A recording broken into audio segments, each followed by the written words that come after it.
E aí, pessoal, desculpe a interrupção, mas justamente estava falando no telefone com o Arnaldo, aí Torquato, né? Aí de Campo Grande. Então, mas retomando aqui o seguinte, eu estava justamente falando sobre o papel do hospital universitário, portanto, que integrando-se na rede assistencial, ele pode constituir uma organicidade onde o espaço de prática, né? Essa ideia no sistema de saúde escola não seja simplesmente o trânsito do aluno entre diferentes estruturas de serviço dentro e fora do hospital universitário, mas se componha também como uma espécie de reflexão de integração desse hospital dentro do processo assistencial que toda a rede, né, de assistência precisa ter, ou seja, os fluxos que os pacientes seguem nas linhas de cuidado podem se tornar aí os espaços fundamentais como corredores não só assistenciais, mas também corredores de aprendizagem.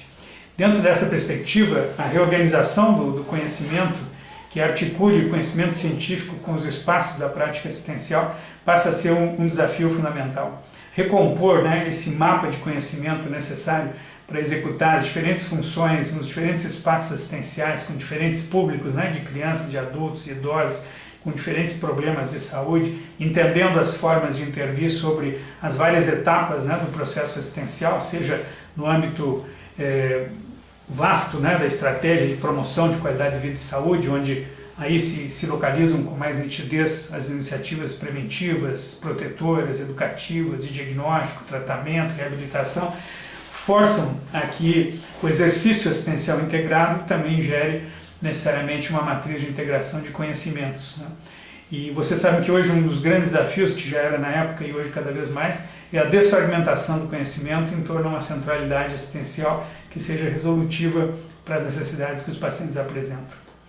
Esse tipo de enlace entre uma perspectiva de direitos humanos, onde as necessidades dos pacientes são entendidas como expressão dos seus direitos, e a maneira como essas necessidades são decodificadas, entendidas nas várias dimensões, que caracterizam uma percepção da integralidade, né, da vida dos indivíduos e, ao mesmo tempo, uma projeção de compromisso nosso para recuperar ou preservar a sua autonomia frente à própria necessidade da vida social, é algo que dá a liga entre a organização do conhecimento científico e a sua aplicação, a sua implementação com um processo assistencial integrado. Criar um ambiente que seja desafiador intelectualmente, onde o aluno desenvolve um interesse genuíno pela ética, né, da sua prática, mas ao mesmo tempo tenha satisfação, né, na descoberta do conhecimento, da aplicação e na criação de novos conhecimentos, num espaço de contexto onde ele vivencie isso como um processo de produção, né, de coisas que são socialmente relevantes, é o grande desafio, né, a arte, né, desse processo da educação médica no âmbito da construção de uma transformação da realidade social e, sobretudo, de uma dignificação da prática profissional. A prática profissional se dignifica nesse espelho, né, da satisfação e de resposta que os pacientes, que os sujeitos de direitos expressam em termos de satisfação daquilo que recebem, daquilo que participam enquanto construção, né, terapêutica, enquanto processo de qualificação, digamos, da própria vida em sociedade. Portanto, retomar essas reflexões hoje, já depois de uma longa trajetória, mas retomando algumas preocupações que eram essenciais lá no início, né, da própria DENEM, me parece fundamental, né? Eu tenho hoje muita motivação em criar essa ponte de debate entre o que foi a proposta na época, em 86, e os seus desdobramentos nos anos que se seguiram a criação da DENEM, e o que hoje está posto como novo desafio para a educação médica. Alguns problemas são velhos problemas, né? Acho que nós passamos muito tempo aí num processo que nos levou a pensar uma avaliação da educação médica com uma redução da ambição do processo de transformação. A avaliação por si mesma não é suficiente para provocar a transformação. O conceito que rege a intenção da transformação é o que deve moldar as maneiras como nós vamos avaliar a efetividade do que estamos fazendo. Portanto, retomar um debate político sobre o sentido da educação médica, principalmente num contexto hoje de enfrentamento, né, em torno à recuperação da democracia política no país e da afirmação e aprofundamento dos compromissos em torno à justiça social no país, faz com que nós tenhamos um ambiente que, se é de crise, por outro lado, também reflete ou recupera nesse ambiente de crise a necessidade de nós fazermos debates muito mais consistentes, muito mais potentes no sentido de transformação da sociedade. Os processos recentes, né, em que muitos elementos, como a própria questão das bases curriculares, né, adotadas, a questão da criação de novas escolas, a tentativa de interiorização desse processo educativo em medicina no país, a abertura de novos espaços, né, portanto também de hospitais-escola, de integração com serviços, a maneira boa ou má com que inovações como o aprendizado baseado em problemas foi colocado na agenda, todos são elementos de efervescência num campo que, no entanto, na minha avaliação, tem carecido de uma orientação estratégica mais potente. E aí eu quero dizer para vocês, e essa é a minha mensagem aqui de conclusão, que um papel mais radical, no sentido de resgatar a essencialidade radical, né, ou seja, a radicalidade de alguns debates, sempre vai encontrar nos estudantes um ator potencial fundamental. Os estudantes são, entre um processo crítico de incorporação, de cooptação ou de rebeldia, os atores que podem criar um espaço de inovação importante. Mas para isso é muito importante que os estudantes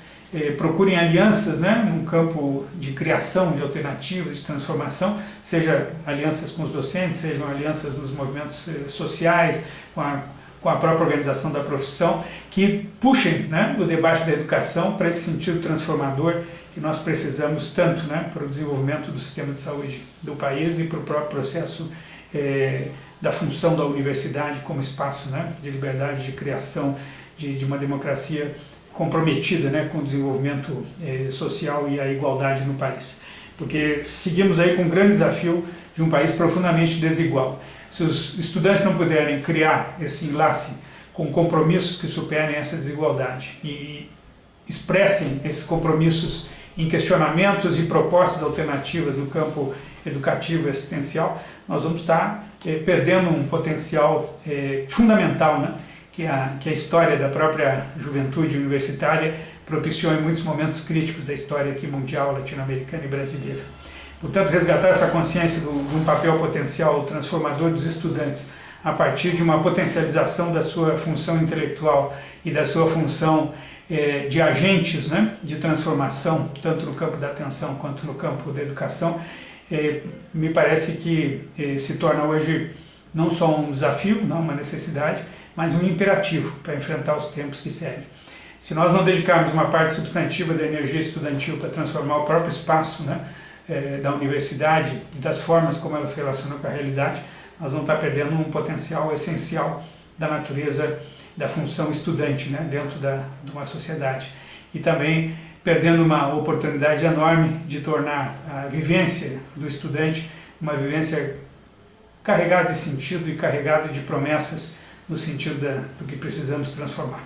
Essa é a mensagem que eu queria deixar e desde logo me comprometer no desdobramento dessas discussões, seja aqui a partir do espaço que o CENEP significa historicamente na DENEM, seja em outros espaços que nós possamos colocar a serviço, né, dessa reflexão. Lembro a vocês que em 1986, quando adotamos a proposta de transformação do ensino médico no ESSEM de Fortaleza, nós a seguir fizemos um ciclo em que durante 2 anos eu percorri 58 escolas de medicina do país, levando essa mensagem dos estudantes, levando a proposta de transformação do ensino médico e da transformação da educação médica. E nesse sentido foi muito interessante o que se gerou, né, como movimento e como definição do protagonismo estudantil. Creio que estamos hoje frente a uma necessidade de renovar esses ciclos, né, de mobilização e de debate, tornando cada escola um espaço de grande movimentação, né, em torno às transformações que mencionava aqui. E não poderia terminar também sem dizer da minha satisfação, novamente, de lhes dirigir a palavra, e também pensar que uma integração hoje entre os esforços dos estudantes para colocar esse debate em pauta e uma integração com os movimentos sociais que reivindicam principalmente os direitos, né, à saúde, passa a ser fundamental, né, na defesa que temos que fazer do nosso sistema universal e no bloqueio, né, de iniciativas que possam vir a limitar a capacidade de desenvolvimento desse sistema. Muito obrigado.